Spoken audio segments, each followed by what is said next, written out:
In this video, we will be discussing India during the classical era.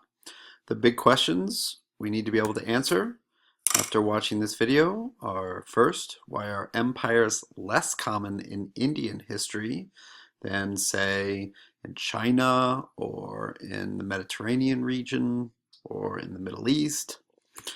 Two, how did the Maurya and Gupta unite their empires? So we'll be talking about those two exceptions to the general rule, the Maurya and the Guptas, who were able to form empires for a short period of time during the classical era. And then three, what technological advances were made during the Gupta Empire? So the first big question, why are empires less common in Indian history? So the last time we were in South Asia, we were discussing the Indus River Valley civilization, or sometimes referred to as the Harappan civilization. And if you'll recall, there was a sort of mysterious and sudden disappearance of the Indus River Valley civilization. And it was shortly after that disappearance that there was a migration of peoples into the Indian subcontinent known as the Aryans or the Indo-Europeans. And they were lighter-skinned people.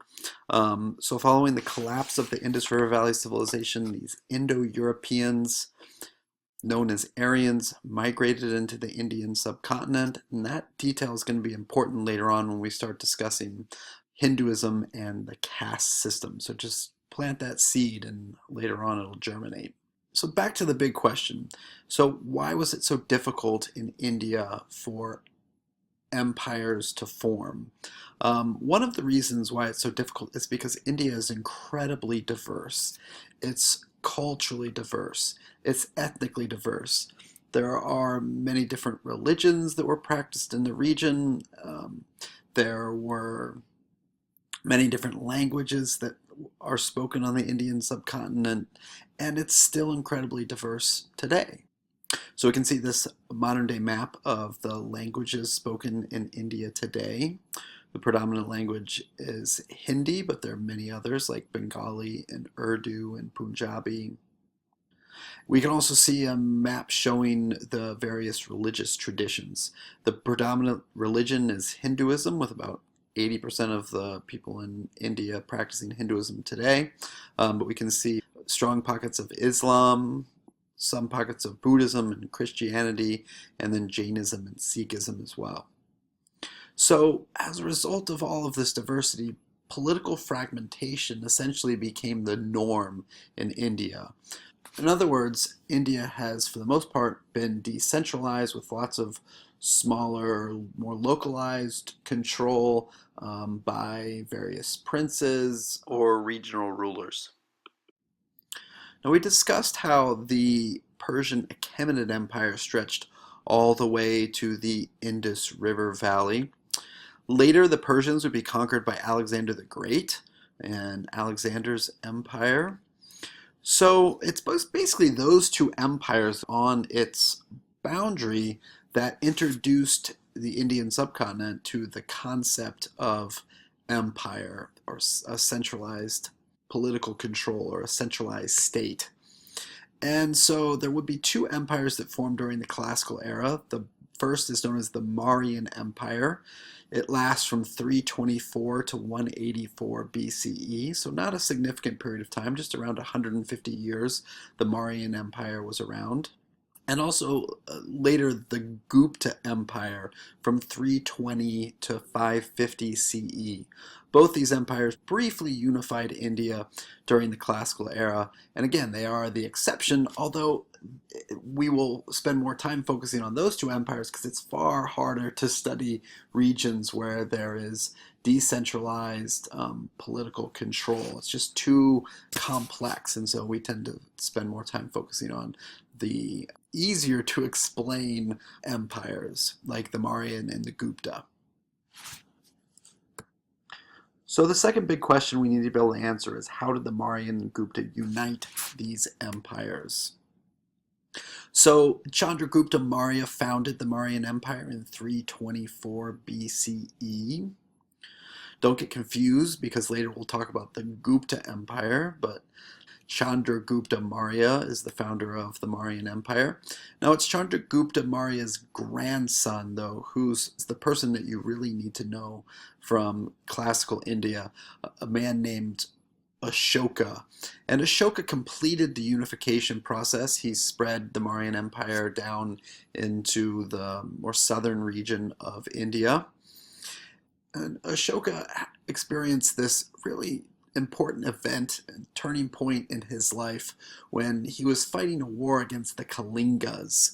And it was a very destructive war, lots of blood that was shed on the battlefield. According to the stories, so much blood that the river ran red. And Ashoka had this awakening or realization that he should convert. He was born into the Hindu tradition and he would convert to the religion of Buddhism. And this will all make a lot more sense when we actually get around to studying Buddhism in a couple of videos. So Ashoka converts to Buddhism after a bloody war against the Kalingas. And Ashoka basically adopts a policy of nonviolence, of tolerance.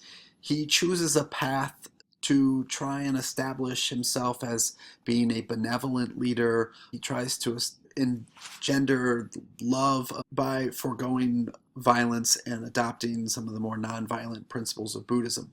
We're going to see this theme throughout Indian history later on with leaders in Indian history, such as Gandhi, who also are going to adopt very similar approaches involving peace and nonviolence and tolerance, and that traditionally begins with Ashoka.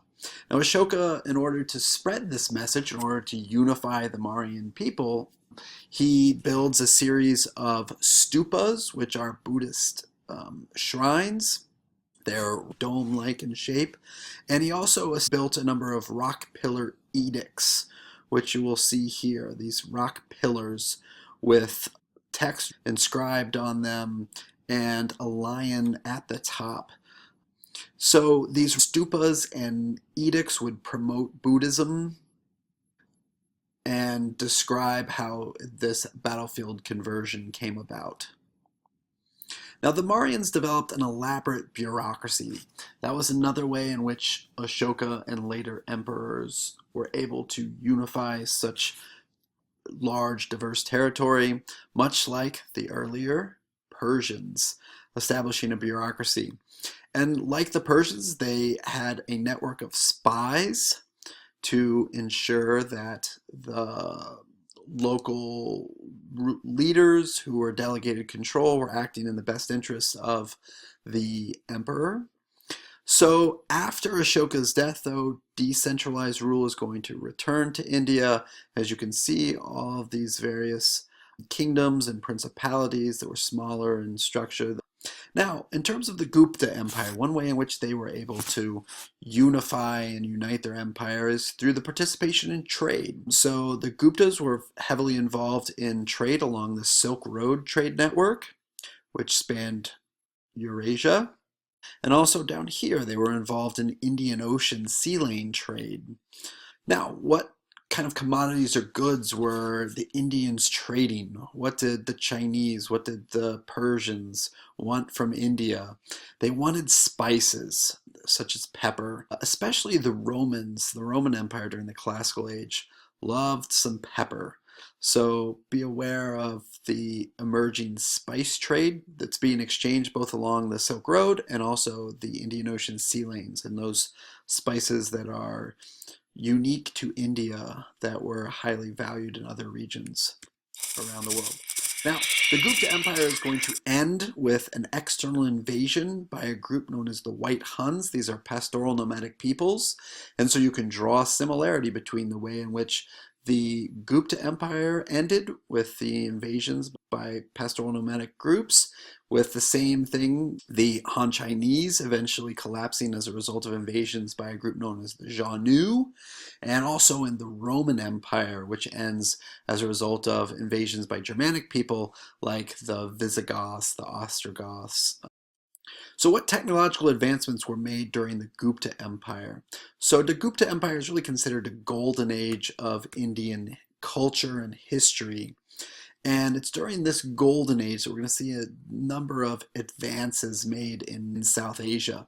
First, they made advances in medicine. They developed inoculations. They were the first to practice C-sections as a way of delivering babies. They developed plastic surgery, not for cosmetic reasons, but instead for health reasons. So, advancements in medicine by the Gupta Empire. They also made advancements in astronomy. So, they were able to calculate the solar year to 365.24 days. They understood that the Earth was round and made a lot of advancements in astronomy. They also made a lot of advancements in mathematics. So they developed a system of numerals that is seen here. That numeral system spread to the Islamic caliphates, and so we will refer to the number system that we're going to eventually adopt as the Arabic numbers, but in fact, a more historically accurate name for them would be the Indo-Arabic numerals. They understood and utilized the concept of zero, which is a really critical concept for developing mathematical systems. And we could compare that to, for instance, the Romans. If you know anything about Roman numerals, right, there's no zero in Roman numerals, and therefore the system, because it lacks a placeholder, doesn't work. They also understood the concept of pi and utilized it in their mathematics. So lots of advancements in science and mathematics are attributed to the Gupta Empire. So the big questions you should be able to answer after watching this video are: first, why are empires less common in Indian history? Second, how did the Maurya and Gupta unite their empires and essentially become an exception to the general rule of decentralized political states in India? And third, what technological advancements were made during the Gupta Empire? Thanks for tuning in.